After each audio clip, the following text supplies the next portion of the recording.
ಸಿಟಿಯಲ್ಲಿ ಸಹ ಬೇಕು, ಒಂದು ಪೀಸ್ಫುಲ್ ಆದ ಏರಿಯಾದಲ್ಲಿ ಸಹ ಒಂದು ರೆಸಿಡೆನ್ಷಿಯಲ್ ಅಪಾರ್ಟ್ಮೆಂಟ್ ಬೇಕಂತ ನೀವು ಯೋಚನೆ ಮಾಡಿದ್ರೆ ಈ ಪ್ರಾಜೆಕ್ಟ್ ನಿಮ್ಗೇನೆ. ಈ ವಿಡಿಯೋ ಎಂಡ್ ತನಕ ನೋಡಿ. ಸಿಟಿಯಲ್ಲಿ ಇದ್ದು ಕೂಡ ಪೀಸ್ಫುಲ್ ಆದ ಏರಿಯಾದಲ್ಲಿ ಇರುವ ಪ್ರಾಜೆಕ್ಟ್ ಹೆಸರೇ ಸೋಮಯಾಜಿ ಕಲ್ಪವೃಕ್ಷ. ಇದಿರುವುದು ನಮ್ಮ ತಾರೆ ತೋಟದಲ್ಲಿ, ಮಾರಿಕಾಂಬಾ ದೇವಸ್ಥಾನ ರಸ್ತೆಯಲ್ಲಿ, ಅಡು ಮರೋಳಿಯಲ್ಲಿ. ಅಷ್ಟೇನಲ್ಲ, ಸೂರ್ಯನಾರಾಯಣ ದೇವಸ್ಥಾನ ಕೂಡ ಹತ್ತಿರ.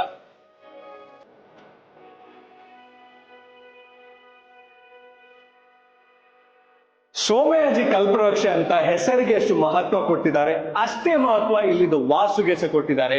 ಯಾಕೆಂದ್ರೆ ಎಲ್ಲಾ ಫ್ಲಾಟ್ಸ್ ಹಿಂದೂ ವಾಸ್ತು ಪ್ರಕಾರ ಅನುಕೂಲತೆ ಇದೆ. ಅಷ್ಟೇನಲ್ಲ, ಈಗಿನ ಕಾಲದಲ್ಲಿ ನಾವು ಎಲ್ಲಿ ಸಹ ಕಾಣದ 9 ಇಂಚಿದು ಡೋರ್ ಫ್ರೇಮ್ ಕೂಡ ಇದೆ. ಡೋರ್ ವಿಷಯ ಹೇಳಿದ್ಮೇಲೆ ವಿಂಡೋಸ್ ವಿಷಯ ಹೇಳಲೇಬೇಕು. ಯಾವ್ದೆಲ್ಲ ಫ್ಲಾಟ್ಸ್ ಅಲ್ಲಿ ನೀವು ವಿಂಡೋಸ್ ನೋಡ್ತೀರಾ, ಎಲ್ಲದಕ್ಕೆ ಮಸ್ಕಿಟೋ ಮೆಶ್ ಜೊತೆ ಇನ್ಬಿಲ್ಟ್ ಸಿಗುತ್ತೆ. Somayaji estate private limited group ಇದು. ಕನ್ಸ್ಟ್ರಕ್ಷನ್ ಕ್ವಾಲಿಟಿ ವಿಷಯ ಮಾತಾಡ್ಲಿಕ್ಕೇನೆಲ್ಲ. ಇವತ್ತು ಯಾವ್ದೆಲ್ಲ ಬಾತ್ರೂಮ್ ಫಿಟ್ಟಿಂಗ್ಸ್ ಇಲ್ಲದೆ ಕಿಚನ್ ಫಿಟ್ಟಿಂಗ್ಸ್ ಆಗ್ಲಿ, ಎಲ್ಲ ಜಾಕ್ವಾರ್ ಕಂಪನೀಸ್ ಇದೆ. ಇವರ ಪ್ರತಿ ಫ್ಲಾಟ್ಸ್ ಇದು ಕಿಚನ್ ಏರಿಯಾದಲ್ಲಿ ಗ್ರಾನೈಟ್ ಸ್ಲ್ಯಾಬ್ ಎಕ್ವಿಪ್ಡ್ ಇದೆ. ಮತ್ತೆ ಯುಟಿಲಿಟಿ ಏರಿಯಾ ಕೆಲವು ಫ್ಲಾಟ್ಸ್ ಅಲ್ಲಿ ಇಂಡೋರ್ ಮತ್ತೆ ಕೆಲವಲ್ಲಿ ಔಟ್ಡೋರ್ ಇದೆ.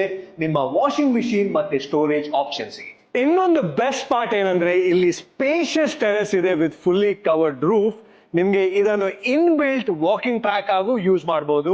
ಇನ್ನೊಂದು, ನಿಮ್ಮ ಪ್ರೈವೇಟ್ ಇವೆಂಟ್ಸ್ ಗೆ ಇಲ್ಲಿ ಆರಾಮ್ಸೆ 250 to 300 ಪ್ಯಾಕ್ಸ್ ಇದು ಸೆಲೆಬ್ರೇಷನ್ ಕೂಡ ಮಾಡಬಹುದು. ವಾಟರ್ ಸಪ್ಲೈ ಮೇಲೆ ನಿಮ್ಗೆ ಕನ್ಸರ್ನ್ ಇದ್ರೆ ಅದು ಸಹ ಟೆನ್ಷನ್ ಮಾಡಬೇಡಿ. ಯಾಕೆಂದ್ರೆ ಇಲ್ಲಿ ಬಾವಿ ನೀರಿದು ಫೆಸಿಲಿಟಿ ಇದೆ 365 ಡೇಸ್.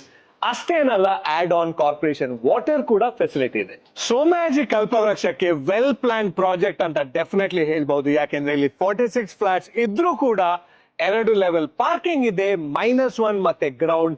ಅಷ್ಟೇನಲ್ಲ, 2 ಸೆಪರೇಟ್ ಎಂಟ್ರೆನ್ಸ್ ಕೂಡ ಇದೆ ಈ ಪಾರ್ಕಿಂಗ್ ಗೆ. ಸೋಮಯಾಜಿ ಕಲ್ಪವೃಕ್ಷದಲ್ಲಿ 1 BHK 640 square feet, 2 BHK 1000 to 1100 square feet ಮತ್ತೆ 3 BHK 1000 to 1400 ಸ್ಕ್ವೇರ್ ಫೀಟ್ ಅಲ್ಲಿ ಅವೈಲೇಬಲ್ ಇದೆ. ಅಷ್ಟೇನಲ್ಲ, ಈ ಪ್ರಾಜೆಕ್ಟ್ ಅಲ್ಲಿ 2 ಲಿಫ್ಟ್ ಕೂಡ ಇದೆ. ಮತ್ತೆ ಪ್ರತಿ ಫ್ಲಾಟ್ ಅಲ್ಲಿ 8x8 ಇಂಚ್ ಇದು ಟೈಲ್ ಕೂಡ ಯೂಸ್ ಮಾಡಿದ. ಸೋಮಯಾಜಿ ಕಲ್ಪವೃಕ್ಷದ ಫೀಚರ್ಸ್ ನಾನು ಹೇಳಿ ಆಯ್ತು. ಬುಕ್ಕಿಂಗ್ಸ್ ಮಾಡ್ಲಿಕ್ಕೆ ಡಿಲೇ ಮಾಡಬೇಡಿ, ಯಾಕಂದ್ರೆ ಇದು ಪೈಸಾ ವಸೂಲ್ ಡಿಸಿಷನ್ ಅಂತಾನೆ ಹೇಳ್ಬಹುದು. ಇಂಥ ಅಪ್ಡೇಟ್ಸ್ಗೆ ನೋಡ್ತಾ ಇರಿ ಮ್ಯಾಂಗ್ಲೋರ್ ಮೇರಿ ಜಾನ್.